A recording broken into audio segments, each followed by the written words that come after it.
I moved without thinking. She dropped to one knee and whispered, "Teach me." Beginning. The training deck aboard the Argent Dawn thrummed with energy.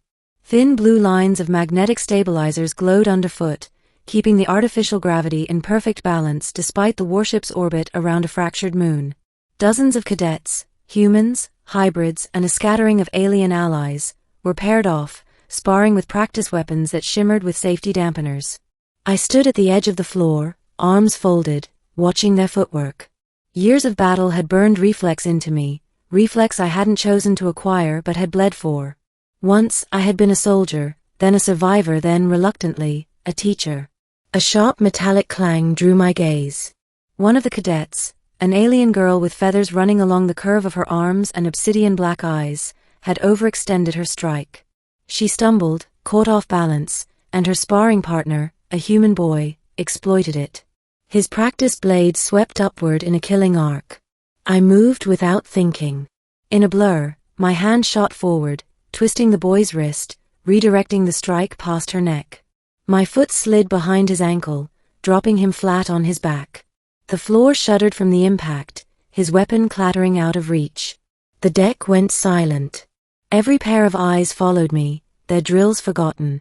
But it was the girl, her feathered wings quivering, that locked on me as if I had just shattered the universe. She dropped to one knee, her head bowed. Her voice was a whisper that carried like thunder. "Teach me." Middle.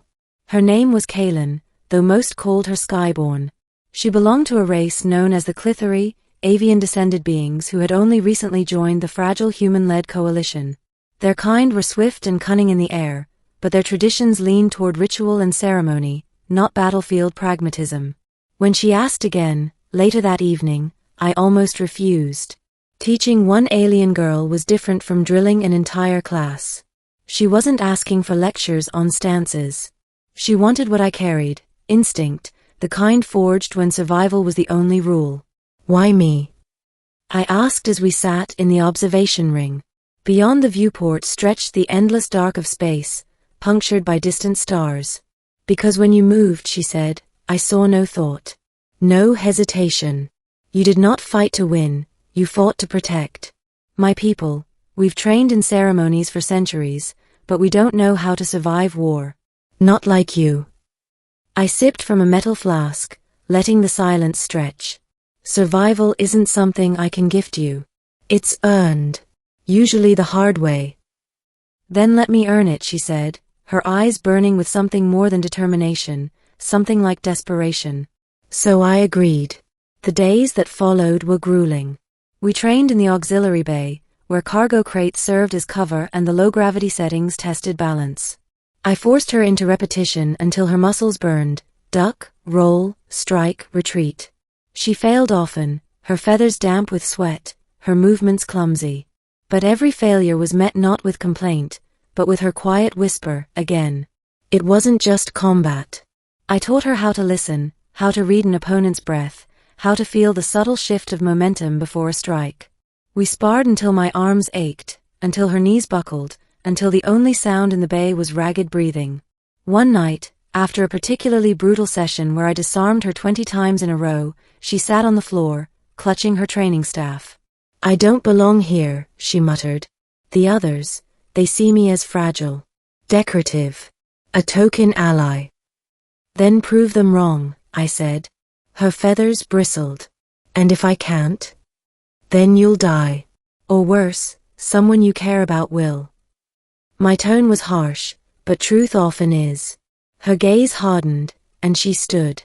"Then I'll learn until I can't fail." War, as always, found us before training could finish. The Dravari raiders struck during a supply run. Jagged ships burst from dark space, spearing the convoy with energy fire. The Argent Dawn reeled under the assault. I was already armed when the alarm screamed, pulling Kaylin with me to the dropship bay. We deployed with a squad of Marines into the fractured remains of a cargo hauler. Zero-G combat was chaos incarnate, debris spinning, weapons flashing, bodies colliding in silence broken only by the rasp of comms. Kaylin froze the first time a Dravari warrior lunged at her. Instinct screamed through me, I was about to intervene. But then she moved. Her training surfaced. She ducked beneath the alien's blade, wings flaring to push her sideways in the void. Her staff cracked against its knee joint, sending the creature spinning helplessly. One strike, decisive, clean. For the first time, I didn't step in. By the battle's end, she was bloodied but alive, her eyes wide with something that wasn't fear, it was realization. She could survive. Escalation. But survival was only the beginning. Word spread through the cadets. The alien girl who had once stumbled through drills now fought like she had been born for it. They watched her mimic my movements, adapt them, even refine them in ways my human body could never manage. The others began to whisper, maybe she's the future of this alliance. Yet Kaylin struggled with more than combat. Clithery society was rigid, elders dictated roles, and warriors fought with ceremony. To them, Kaylin's growing ferocity looked dishonorable.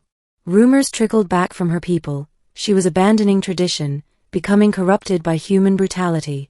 One evening, she confronted me. My kin, they think I've betrayed who we are, she said, feathers drooping.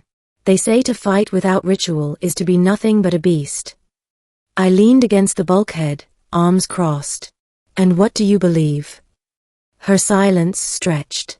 Then quietly, I believe survival is its own kind of honor. But I don't know if that makes me Clithery anymore. I reached out, resting a hand on her shoulder. You don't have to be who they demand. You have to be who the galaxy needs.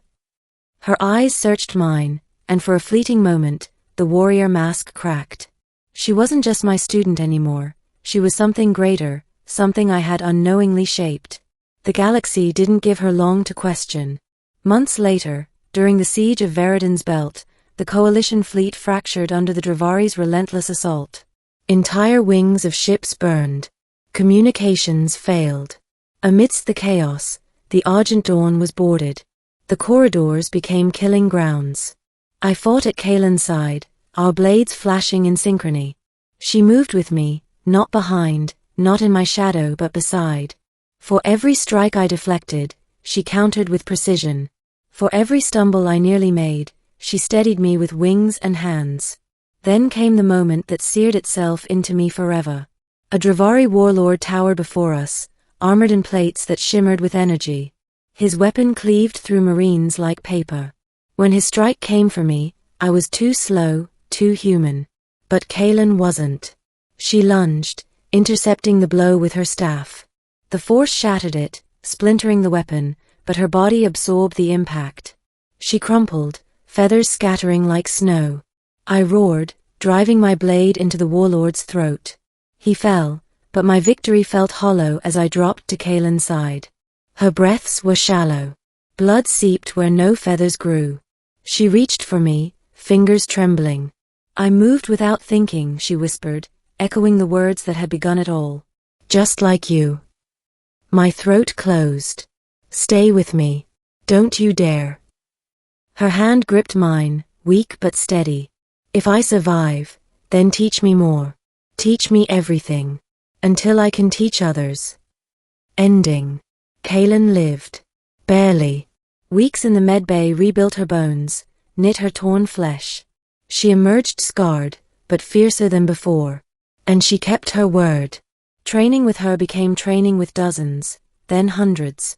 She taught her people that survival was not dishonor, that instinct and tradition could merge into something new. Where once she had bowed to me, now others bowed to her. One day, as we stood in the hangar overlooking fresh recruits, she turned to me. You gave me more than survival, she said softly. You gave me a future. And I'll carry it forward. I studied her, the warrior who had once been a trembling cadet on a training deck, now a leader, a symbol of what the Coalition could be. You don't need me anymore, I said, though the words twisted inside me. Her black eyes glimmered. I'll always need you. But now, others need me too. And as the recruits began their drills, their eyes following Kaylin the way hers had once followed mine, I realized the truth. It wasn't about me teaching her anymore. It was about her teaching the galaxy how to survive.